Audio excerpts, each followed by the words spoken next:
Tandaan mo, kapag madali nating nakukuha ang isang bagay, madali natin itong pinagsasawaan. Kung madali niyang nakukuha ito sa'yo, syempre, mabilis siyang mawawala sa'yo. Kaya dapat bigyan mo siya ng challenge. Hindi sa lahat ng pagkakataon ay pagbibigyan mo siya. Maitim ba skin, underarm at singit mo? K-Skin ang bahala sa'yo. Premium ang ingredients, paraben-free and sulfate-free, and FDA-approved, kaya safe for everyone. With K-Skin, ibalik ang alindog mo. Huwag nang magpahuli.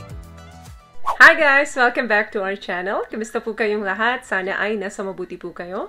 At sa mga hindi po nakakakilala sa akin, my name is Cheryl Ting. At kung bago lang po kayo sa channel na to, pwede po ba makahingi ng isang favor to please consider to subscribe dito po sa ating channel. And also, huwag nyo na rin po sanang kalimutan i-like and i-follow ang ating Facebook page official.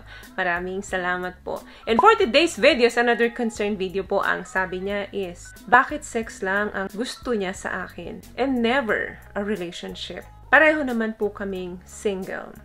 Sigurado ka ba na single siya? Hindi, joke lang. Marami po talagang dahilan kung bakit minsan ay hindi nauuwi sa pakikipagrelasyon kapag SEX ang nauna. But there are some relationship din naman po na matatag na hanggang ngayon na nauna muna nilang itest kung sila ba ay compatible sa SEX bago sila nag-jump doon sa pakikipagrelasyon. But in your case, may dahilan po kung bakit hindi na nauwi sa pakikipagrelasyon. Yan ang pag-uusapan natin ngayon. Ang SEX po ay hindi proof of love na may tuturing yan. Hindi rin po garantiyan to keep a relationship healthy. Yes, isa po yan sa major, pero hindi po yan ang kabuuan para maging healthy ang relasyon ninyo. The fact that sa panahon ngayon, kapag hindi okay ang kanilang partner when it comes to SEX, hindi talaga nagiging okay yung relationship nila. Pero hindi po kasi lahat ganon. Minsan, ginagawa po ito ng mga tao kahit na wala silang relasyon kasi just for fun or para sa kanila is short-term lamang ito para masatisfy yung present desire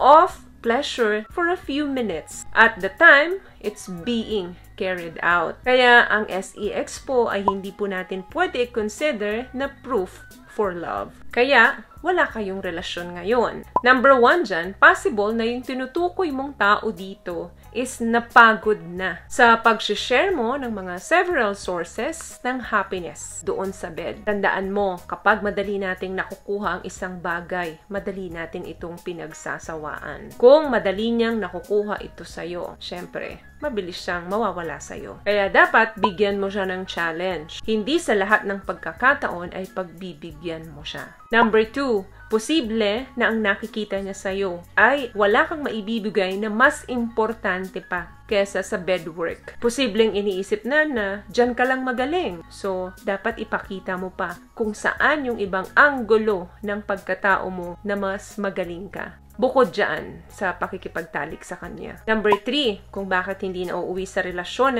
kasi posible na iniisip ng taong ito na mabilis ka mag-cheat. Na baka pag hindi niya na-meet yung pangangailangan mo, baka hanapin mo sa iba. Baka kung meron kang maengkwentro na mas magaling sa kanya, ay ipagpalit mo agad siya. Pang-apat, dahil nga mabilis niyang nakukuha ito sa'yo, maaring iniisip niya na ganun din mo ito ibibigay sa iba. Dahil nga nakukuha niya ito sa'yo ng mabilis. Pang-lima, baka iniisip niya na dahil dito ka magaling, posibleng ito rin ang ginagamit mo sa iba para makuha mo yung taong gusto mo. Believe me, hindi maganda ang tingin niya sa'yo. Kasi kung maganda ang tingin niya sa'yo, sa dami-dami ng beses ninyong nagtalik na, malamang ngayon may relasyon na kayo. Pero hindi, hanggang ganun lang talaga. Kaya talo ka dito kasi parang nag-expect ka na ng mas malalim pa na para naman sa kanya ay hindi makakarating doon. Panghuli, posibleng iniisip niya na meron ka pang mga several partners bukod sa kanya. So, mahirap yung ganon kasi may trust issue na siya kapag ka ganon. Kapag nakipagrelasyon ka sa taong ito,